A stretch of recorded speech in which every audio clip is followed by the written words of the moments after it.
Bom dia, boa tarde, boa noite, meus amigos. Sejam todos muito bem-vindos. Eu sou Luciano S. Esse é o canal Casos Sobrenaturais Reais e aqui estamos para mais um vídeo. Antes de começarmos, eu quero pedir para você que ainda não é inscrito que faça sua inscrição e ative o sininho, pois dessa forma você sempre será avisado quando o vídeo novo for lançado. Aí depois que você fizer a sua inscrição, assista esse vídeo aqui até o final. E se você gostar, só se você gostar, deixe o seu like, pois isso ajuda muito ao nosso canal.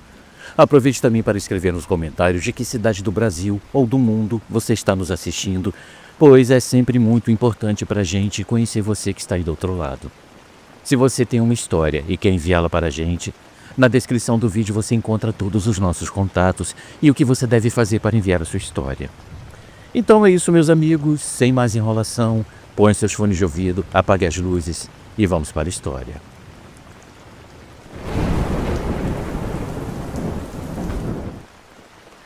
Meus amigos, a nossa primeira história vem da cidade de Linhares, no Espírito Santo.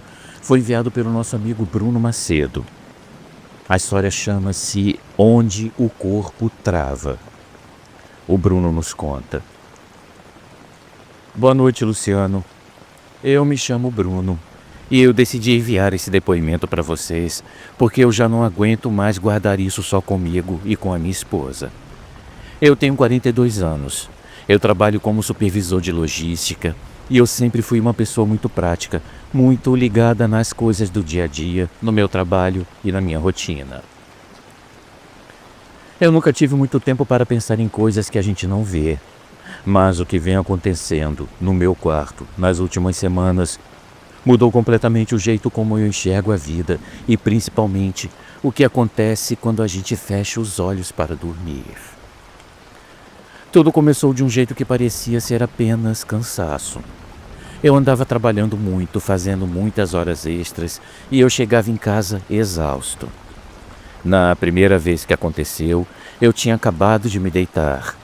A minha esposa já estava dormindo ao meu lado e o quarto estava naquele silêncio total, só com o barulho do ventilador de teto ligado. De repente, eu senti que eu acordei, mas o meu corpo não respondeu. Eu tentei virar de lado para me acomodar melhor, só que os meus braços e as minhas pernas pareciam que estavam pesando 1 tonelada cada um. Eu tentei gritar pela minha esposa, mas a minha voz não saía. Era como se a minha mente estivesse totalmente lúcida. Eu via o reflexo da luz da rua na cortina, eu ouvia a respiração dela ao meu lado, mas eu era um prisioneiro dentro da minha própria pele. Naquela primeira noite, eu achei que eu estava tendo um derrame ou alguma coisa assim. Eu entrei em desespero por dentro, tentando forçar o meu dedo a se mexer, até que de um segundo para o outro o movimento voltou. Eu dei um pulo da cama, o coração estava batendo na garganta e eu fui direto para a internet pesquisar o que poderia ser aquilo. Eu li sobre a tal da paralisia do sono. O texto dizia que o cérebro acorda antes do corpo e que aquilo era comum, uma falha na química do sono.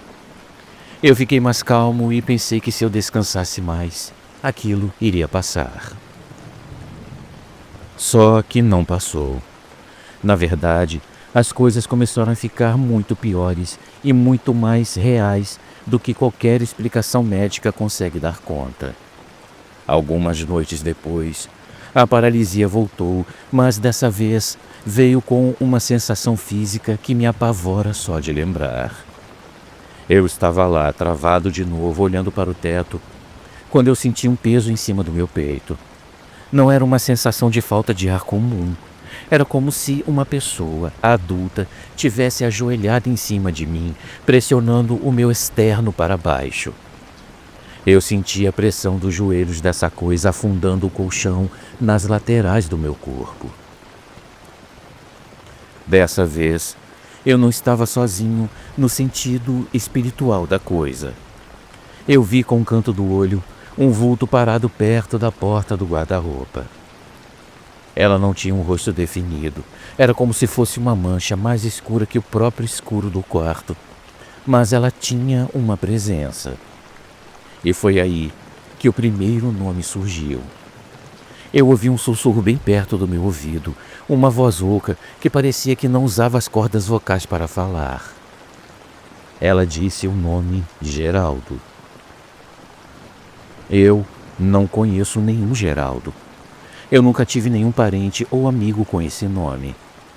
Quando eu finalmente consegui retomar os movimentos, eu estava suando frio e a minha esposa acordou assustada com o meu estado.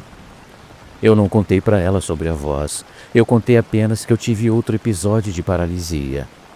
Eu não queria que ela achasse que eu estava ficando louco, mas a verdade é que a partir daquela noite, o medo de dormir se tornou o meu maior companheiro. Os episódios passaram a ser quase diários, e a cada noite a pressão no meu peito ficava mais forte e os nomes mudavam. Antônio, Zulmira, Sebastião. Eram nomes antigos, nomes que pareciam vir de outra época. Aí eu comecei a perceber que toda vez que eu ficava naquele estado, era como se uma porta se abrisse no meu quarto. Eu não via apenas uma silhueta, mas eu sentia que o ambiente ficava cheio. Eu ouvia passos no piso laminado, passos lentos de alguém que caminha com dificuldade. Alguma coisa me dizia que aquelas consciências não estavam ali por acaso. Elas pareciam perdidas e, por algum motivo, elas usavam o meu momento de maior fraqueza física para tentar algum tipo de contato. Eu procurei um médico, um especialista em sono. Ele me explicou tudo de novo. Ele falou sobre ansiedade e me receitou uns remédios para eu relaxar. Eu tomei a medicação, mas parece que ela só piorou as coisas. O remédio me deixava mais grogue, o que facilitava a paralisia.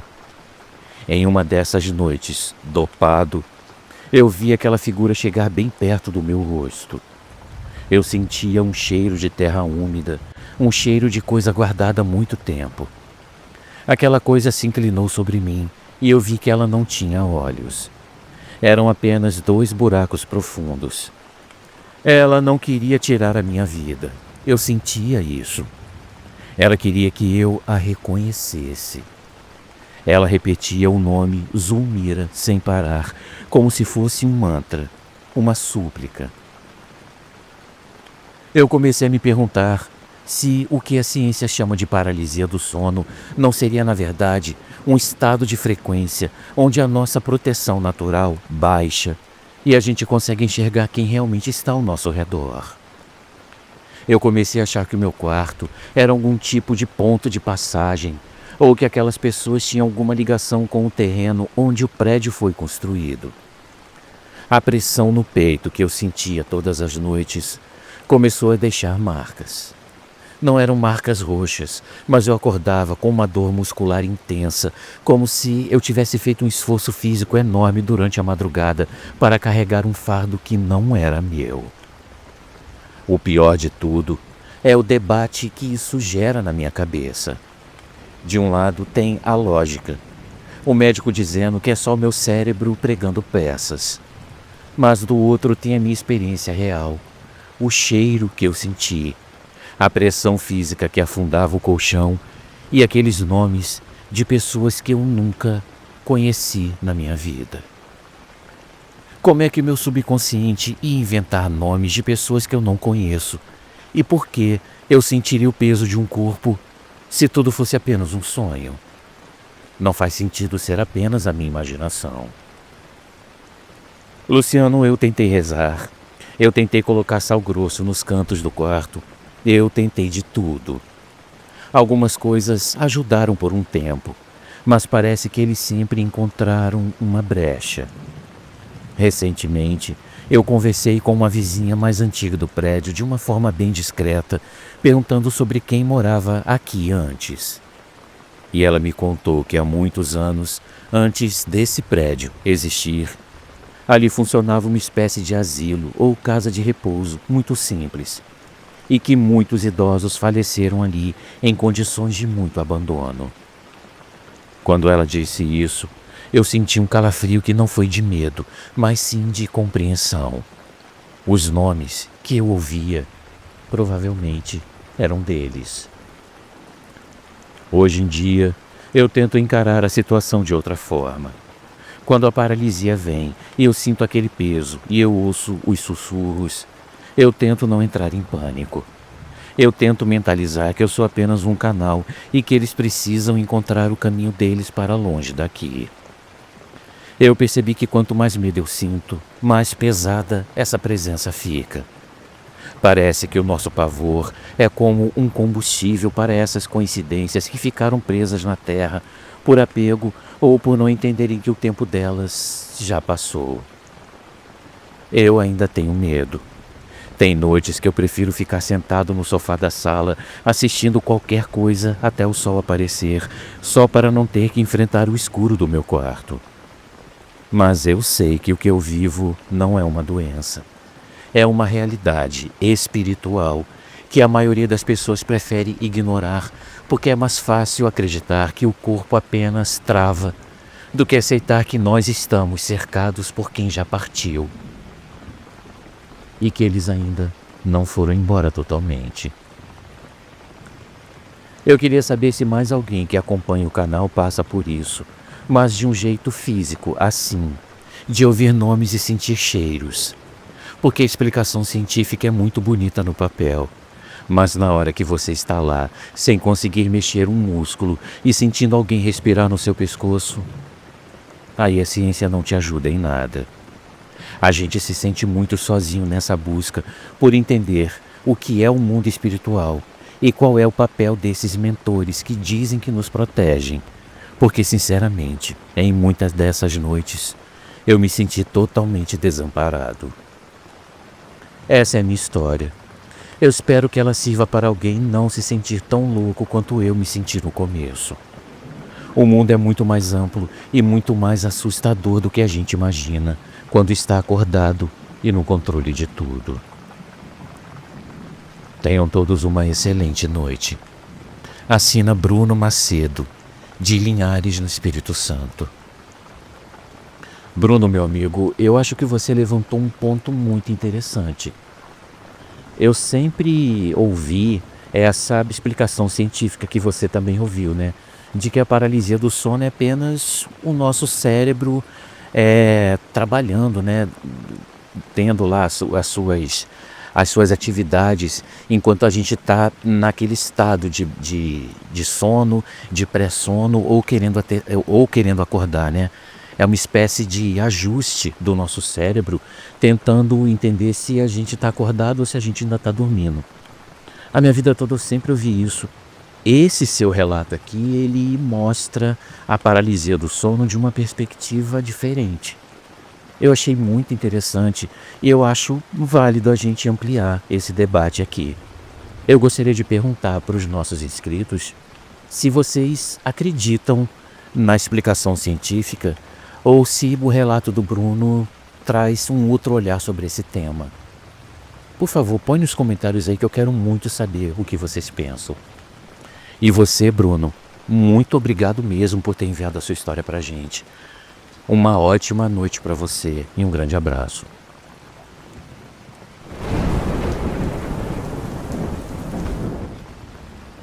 A nossa segunda história de hoje vem da cidade de Ituverava, em São Paulo. Foi enviado pelo Alexandre Moreira e chama-se O Fio Invisível. Boa noite a todos. Meu nome é Alexandre e eu tenho 45 anos e trabalho como motorista de entregas já faz um bom tempo. Eu decidi contar essa minha experiência porque depois do que aconteceu comigo naquele dia, a minha cabeça nunca mais foi a mesma. Eu sempre fui um cara muito focado no meu trabalho, cumprindo os meus horários e cuidando bem da minha caminhonete, que é o meu ganha-pão. Eu nunca dei muita bola para essas conversas de destino ou de anjo da guarda, porque eu sempre achei que a gente é quem faz a nossa sorte com o nosso pé no acelerador e as nossas mãos no volante. Só que o que eu vivi me mostrou que existe uma organização por trás de tudo, como se tivesse alguém puxando um fio invisível para a gente não se arrebentar por aí. Tudo começou numa terça-feira chuvosa. Eu tinha uma rota bem puxada para fazer entre algumas cidades pequenas aqui da região e eu já estava atrasado por causa do tempo.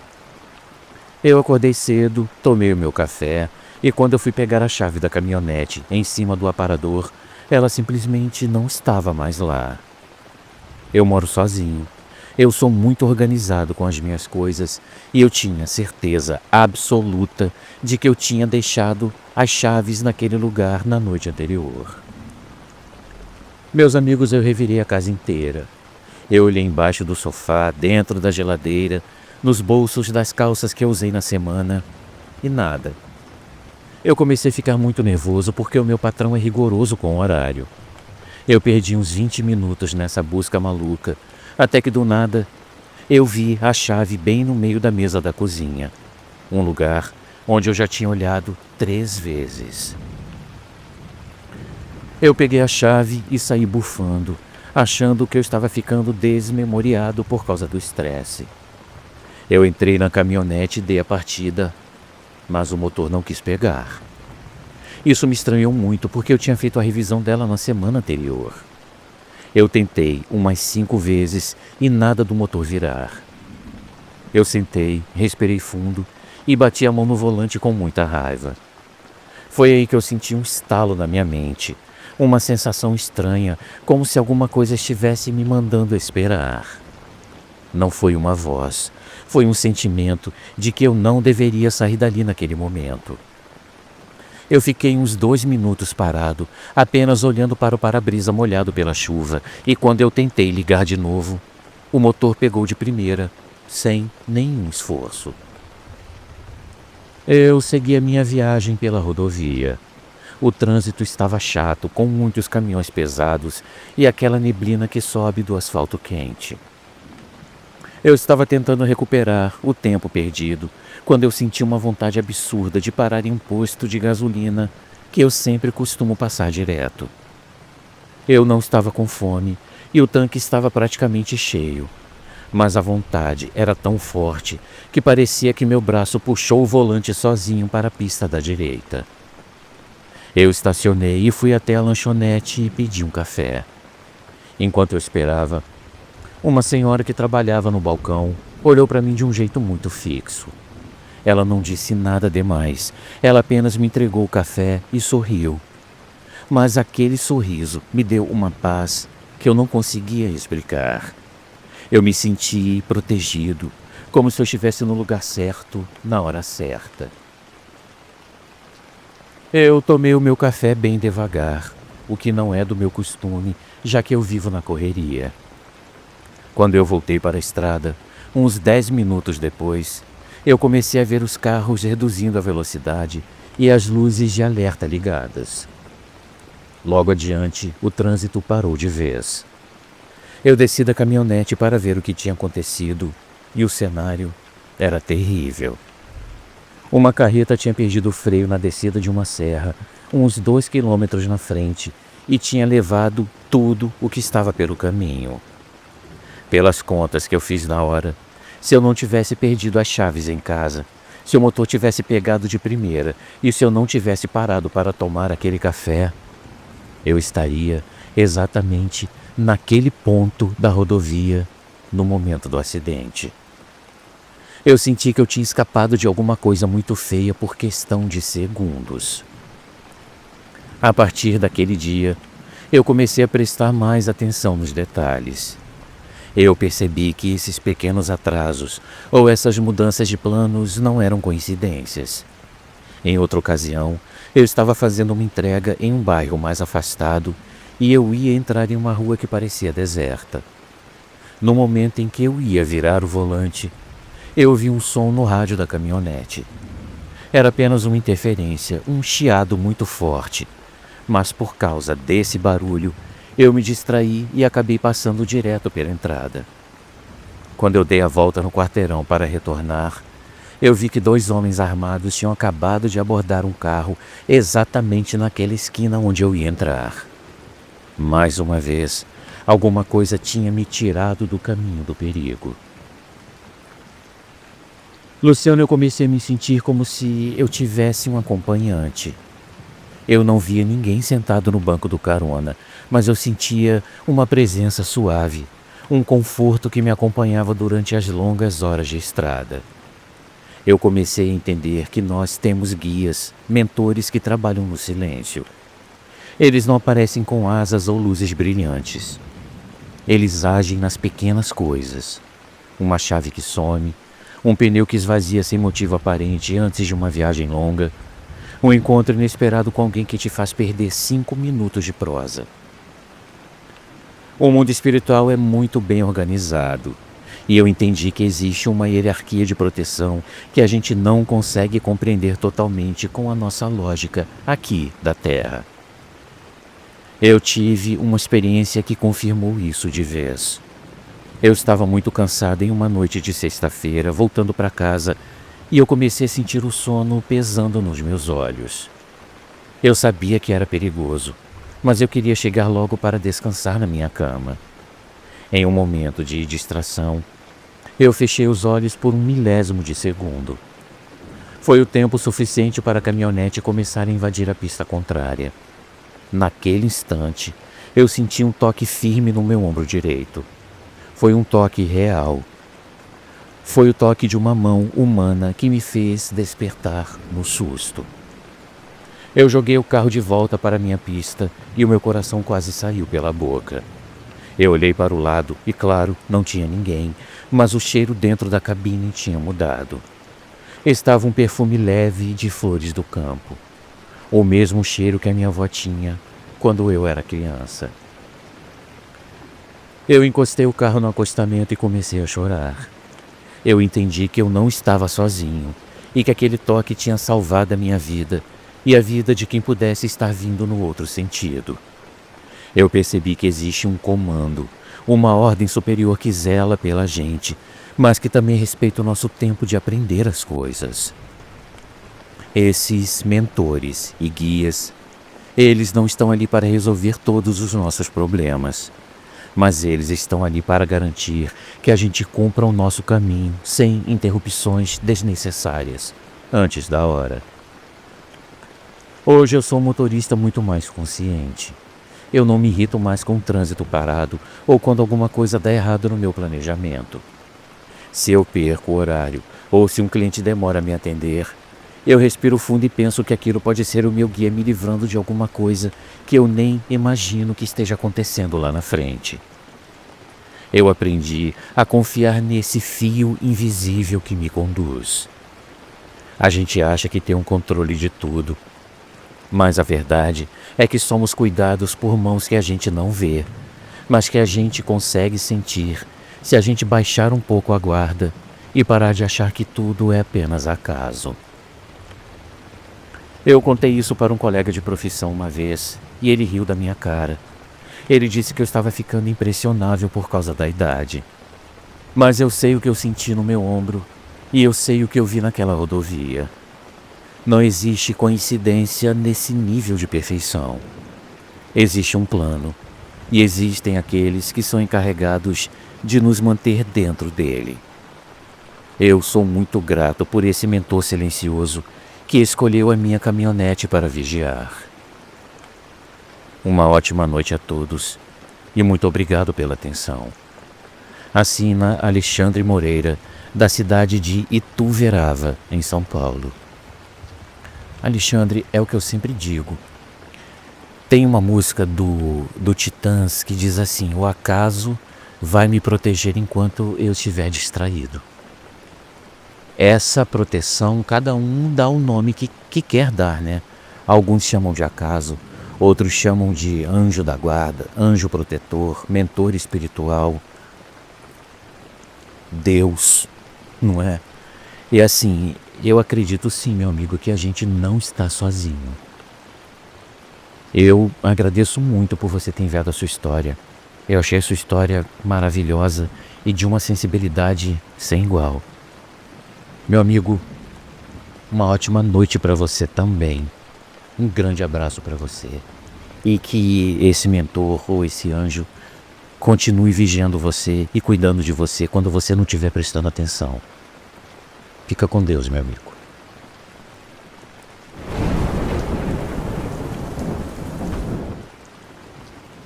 Meus amigos, a nossa terceira e última história vem da cidade de Porto Franco, no Maranhão. Foi enviado pelo Wilson Barros e chama A Engrenagem do Lado de Lá. Boa noite, Luciano. Boa noite a todos do canal. Eu me chamo Wilson. Eu trabalho com manutenção de ar-condicionado e eu já estou nessa lida faz mais de 20 anos. Eu sou um cara comum, daqueles que acorda cedo, toma o café bem forte e passa o dia subindo em escadas e lidando com fiações e motores. Eu nunca tive muito tempo para ficar pensando em coisas de outro mundo, porque a minha realidade sempre foi muito ali, no que a mão alcança e no que o multímetro mede.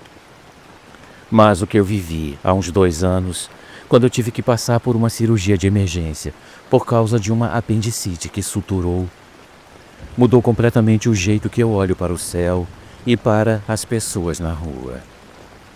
Eu descobri que a gente não está aqui solto por acaso e que o lado de lá é muito mais organizado do que qualquer empresa multinacional que eu já prestei serviço. Tudo começou numa tarde de quinta-feira. Eu estava em cima de um telhado instalando uma condensadora quando eu senti uma fisgada na lateral da barriga que me dobrou ao meio. Eu achei que era algum mau jeito ou talvez o almoço que não tinha caído bem, mas a dor foi aumentando de um jeito que eu não conseguia nem respirar direito. Eu desci a escada com muita dificuldade, me segurando nas paredes, e eu consegui dirigir até o hospital mais próximo. Eu lembro que eu cheguei lá quase desmaiando de tanta dor. O pessoal da triagem me atendeu rápido, fizeram os exames e o médico disse que o meu caso era cirúrgico e que não dava para esperar nem mais 1 hora. Eu fiquei nervoso, claro, mas eu não tive muita escolha. Eles me prepararam, me colocaram naquela maca gelada e me levaram para o centro cirúrgico. Eu lembro do anestesista conversando comigo, pedindo para eu contar até 10. Eu acho que eu não cheguei nem no 4. Mas o que aconteceu depois não foi o escuro que todo mundo diz que sente. Eu não apaguei. Em um momento eu estava ali, sentindo aquele cheiro de hospital e o frio da sala. E no outro parecia que eu tinha dado um passo para fora de mim mesmo. Eu não vi túnel de luz, eu não vi parente falecido me chamando e nem ouvi música de anjo. O que eu vi foi uma estrutura, um lugar imenso que parecia uma mistura de um centro de comando com uma estação de trem muito moderna e muito limpa. Eu estava em pé, em um corredor que não parecia ter fim, e as paredes tinham uma cor que eu não consigo nem descrever, porque não é uma cor que a gente tem aqui. Era um brilho que vinha de dentro do material. O que mais me chamou a atenção foi o movimento. Tinha muita gente passando por mim, mas ninguém estava correndo desesperado. Todo mundo parecia saber exatamente para onde estava indo. Eles usavam umas roupas simples em tons claros e carregavam umas pastas ou uns dispositivos que pareciam tablets, mas eram mais finos e mais transparentes. Eu comecei a caminhar curioso porque eu não sentia mais dor nenhuma. Eu me sentia leve, como se eu tivesse tirado um macacão de chumbo das minhas costas. Eu entrei em uma sala imensa que parecia uma central de monitoramento. Tinha umas telas enormes nas paredes, mas elas não mostravam imagens de vídeos comuns. Elas mostravam fluxos de luz, gráficos que subiam e desciam, e uma quantidade enorme de nomes e números. Eu vi um grupo de pessoas parada na frente de uma dessas telas e eu me aproximei para ver o que era. Eles estavam discutindo a escala de alguém. Eles falavam sobre horários, sobre encontros que precisavam acontecer e sobre o que eles chamavam de ajuste de rota. Eu entendi que naquele momento eles estavam cuidando da vida de alguém que ainda estava na Terra. Eles eram como engenheiros de tráfego, mas em vez de carros, eles cuidavam de destinos.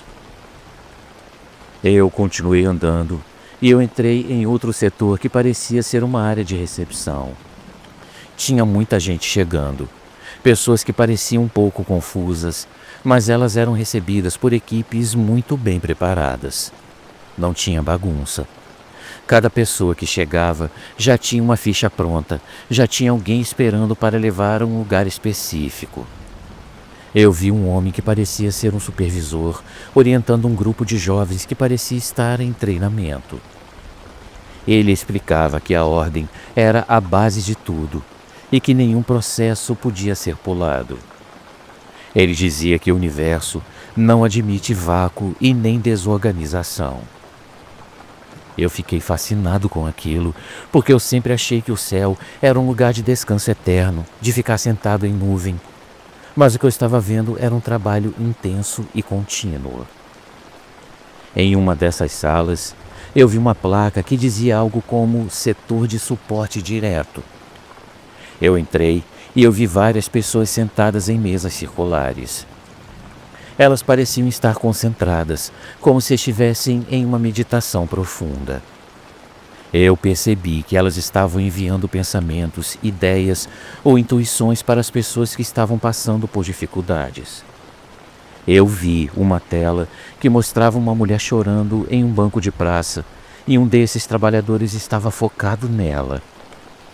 Poucos segundos depois, a mulher levantou a cabeça, limpou as lágrimas e pareceu ter tido uma boa ideia, como se ela tivesse lembrado de alguma coisa muito importante. Aquele trabalhador deu um sorriso discreto e marcou alguma coisa na ficha. Era o papel dos guias e mentores, mas de um jeito técnico, profissional até. Eles não faziam milagres por mágica. Eles faziam através de uma conexão mental muito bem planejada. Eu estava tão distraído olhando tudo aquilo que eu não percebi que um homem se aproximou de mim. Ele tinha uma aparência muito tranquila, devia ter uns 60 anos se fosse aqui da Terra. E ele me olhou com um sorriso amigável, mas com uma autoridade que me fez parar na hora. Ele não disse uma palavra usando a boca, mas a voz dele ressoou dentro da minha cabeça de um jeito muito claro. Ele me disse que eu não deveria estar naquela ala, que a minha visita ainda era temporária e que a minha ficha ainda constava como em processo de reparo. Ele me explicou que o meu corpo físico estava passando por uma manutenção necessária e que eu precisava voltar porque o meu tempo de serviço lá embaixo ainda não tinha acabado. Eu tentei perguntar alguma coisa sobre a minha família, sobre o meu trabalho, mas ele apenas colocou a mão no meu ombro. No momento em que ele me tocou, eu senti uma vibração que percorreu todo o meu ser. Ele me disse que tudo que acontece tem um motivo e que a organização do mundo espiritual garante que nada seja em vão. Ele falou que a gente reclama muito das dificuldades, mas que cada problema é como uma peça de um motor que precisa ser ajustada para o conjunto funcionar melhor. Ele me conduziu por um corredor lateral e de repente eu comecei a sentir o peso do meu corpo voltando. A leveza foi sumindo e aquela sensação de paz foi sendo substituída por uma pressão estranha. Eu acordei na sala de recuperação com o enfermeiro chamando meu nome. A dor da cirurgia estava lá, latejando, e eu me senti pesado como um saco de cimento.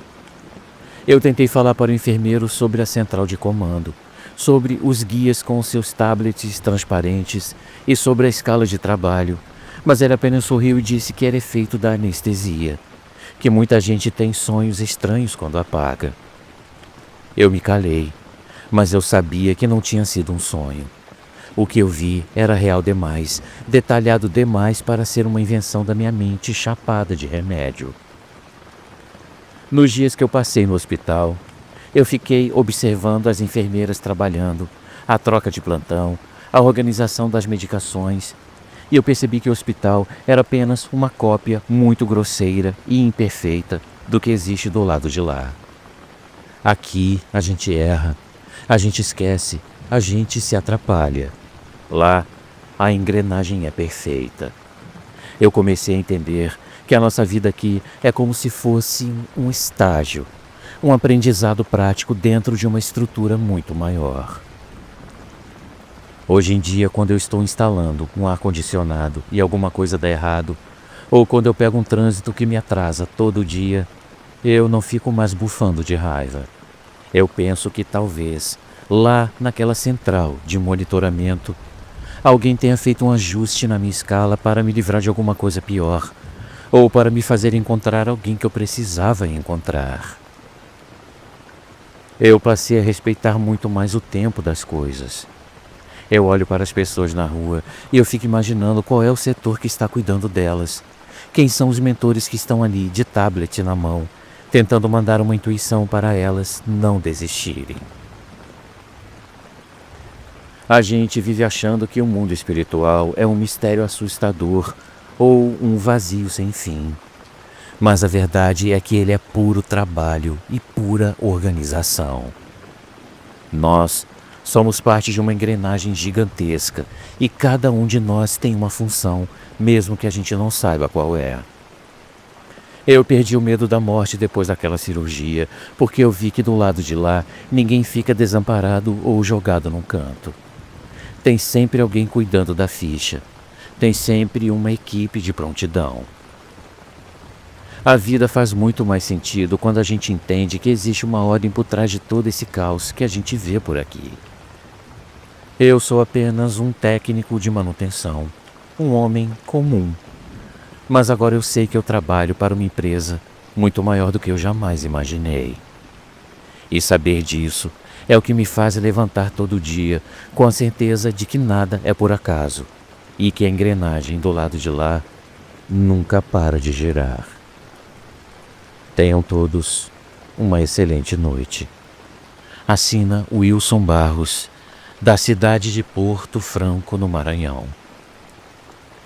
Wilson, meu amigo, muito obrigado por você ter enviado a sua história pra gente. Uma ótima noite para você também e um grande abraço.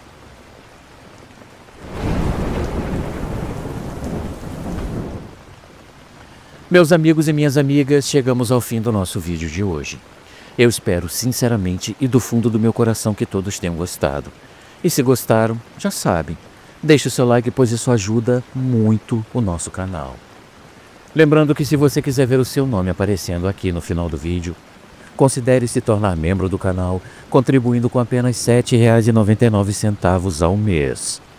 Esse é um valor para lá de simbólico, mas que nos ajuda e muito a continuar produzindo conteúdo. O link para você se tornar membro está na descrição do vídeo e logo abaixo do título desse vídeo aqui que você está assistindo. Então, meus amigos, é isso. Continue por aqui, maratone o nosso conteúdo e não deixe de compartilhar esse vídeo aqui com seus amigos. Lembrando que nós temos um encontro marcado aqui mesmo amanhã, às 8 horas da noite. Muito obrigado a todos pela presença. Uma vida longa e próspera para todos vocês que acompanham o canal. Tenham todos uma ótima noite. Muito obrigado e até a próxima história.